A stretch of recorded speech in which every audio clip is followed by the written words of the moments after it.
Assalomu alaykum aziz do'stlar. Bugun mana Fransiyadamiz.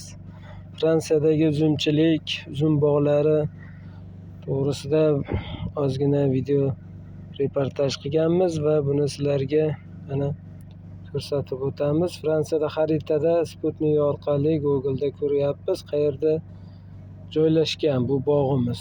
Hozir Fransiyaning nomlarini aytish juda qiyin ekan. Shuning uchun faqat yozib qo'ydim. Mana xaritada qayerda joylashganini ko'rishingiz mumkin. Nant bilan Marselni o'rtasi, Nitsaga yaqin bo'lgan joylar ekan. To'xtab turgan joyimizda yonidagi katta bog'lardan birini syomka qildik. Mana o'sha bog'larni tepadan Sputnikdan ko'rinishi.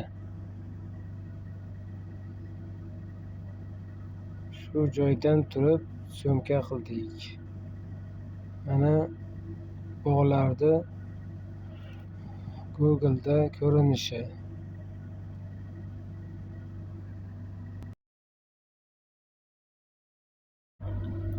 Fransiyada mana bog'dorchilik, uzumchilik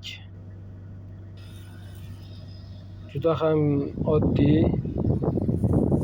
ko'p rasxod qilinmagan. Agar bizning sharoitimizga nisbatan olib qaraganimizda ham rasxod unaqa katta emas. Sababi temirdan so'rtoy qilib simda tortib, o'zimizdagi osma bog'larga o'xshatib tortib qo'yilgan xolos. Bo'ylariga kelsak, mana uzumning bo'yi 30-40 santimetrdan oshmas ekan. Undan keyin o'zi barglab, ko'klab, simlarga ilashib chiqib ketaverar ekan. Lola qizg'aldoqlar ham o'sib gullab yotibdi. Kaltaklarini simlarga oddiygina qilib baylab qo'ygan xolos. Uzumni bilasiz, chirmovi bilan ilashib tepaga qarab chiqib ketaveradi. Anchagina hosil solgan, mana gullashga kelib qolibdi. Mana Fransiyada bog'dorchilik juda katta joylar bor, ob'yom juda katta. Bu oddiy 2-3 ta katta bog'ni bu yo'lanishda ketayotganimizda bunaqa bog'lardan juda ham ko'p, juda ham katta ekan. Olma bog'lar, uzum bog'lar, anor bog'lar. Ispaniyaga o'tganimizda mandarin, apelsin bog'lar o'ta juda katta. Shuning uchun bozorlarda Yevropa tovarlari, mevalari juda ko'p.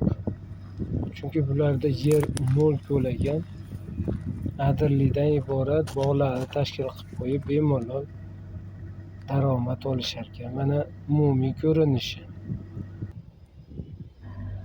Dunyoning ketdi-keng deb balki shunga aytsa kerak. Mana juda katta bog'lar.